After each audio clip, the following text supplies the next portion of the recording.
জুলাই সনদ ও সংস্কার বাস্তবায়ন ইস্যুতে বিএনপির বিরুদ্ধে ছলচাতুরির অভিযোগ তুলেছেন জাতীয় নাগরিক পার্টি এনসিপির আহ্বায়ক নাহিদ ইসলাম।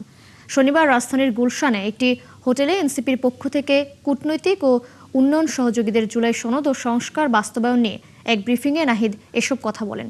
এ নিয়ে আলোচনার জায়গা না রাখলে শান্তিপূর্ণ আন্দোলন আরও কঠিন হতে পারে বলেও জানান তিনি। বিস্তারিত ইমতিয়াজ সোনির প্রতিবেদনে।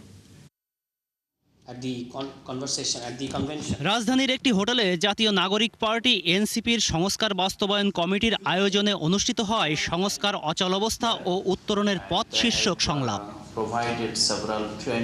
জ্বালানি, অর্থনীতি, মানবাধিকার, সংস্কার ও গণভোট বিষয়ক এনসিপির জাতীয় সম্মেলনের বার্তা আন্তর্জাতিক বিভিন্ন সংস্থা ও দূতাবাসের প্রতিনিধিদের কাছে তুলে ধরা হয় এই সংলাপে। সংলাপে এনসিপির আহ্বায়ক নাহিদ ইসলাম বলেন, সংসদের প্রথম অধিবেশনে সংস্কার নিয়ে বিরোধী দলকে হতাশ করেছে বিএনপি। প্রথম অধিবেশনে তো আসলে আমাদের একটা সামগ্রিক হতাশা তৈরি হয়েছে, কারণ প্রথম অধিবেশনে ছিল সংস্কার, গণভোট, অধ্যাদেশ, এগুলো নিয়ে কথা বলার, এগুলো নিয়ে কাজ করা। সেই জায়গায় কিন্তু আমাদেরকে অফিসিয়ালি কোনো সুযোগ করে দেওয়া হয়নি।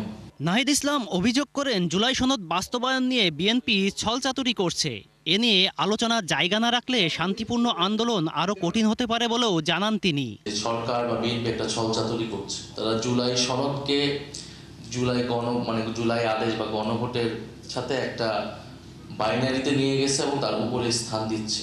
রাজপথে অলরেডি কর্মসূচি শুরু হয়েছে, কিন্তু এই কর্মসূচি কতটুকু বৃদ্ধি পাবে, কতটুকু কঠোর অবস্থানে যাবে, এটা তো নির্ভর করবে সরকার কতটুকু এই আন্দোলনের সাড়া দিচ্ছে অথবা তারা দাবিগুলো মেনে নিচ্ছে। চলমান সংকট নিরসনে দ্রুত সংস্কার বাস্তবায়ন ও অংশগ্রহণমূলক রাজনৈতিক প্রক্রিয়া নিশ্চিত করা জরুরি বলেও জানান নাহিদ ইসলাম। কিন্তু যদি সরকার কোনো ধরনের স্পেস না রাখে এই আলোচনাগুলোর। ইমতিয়াজ সনি, ৭১, ঢাকা।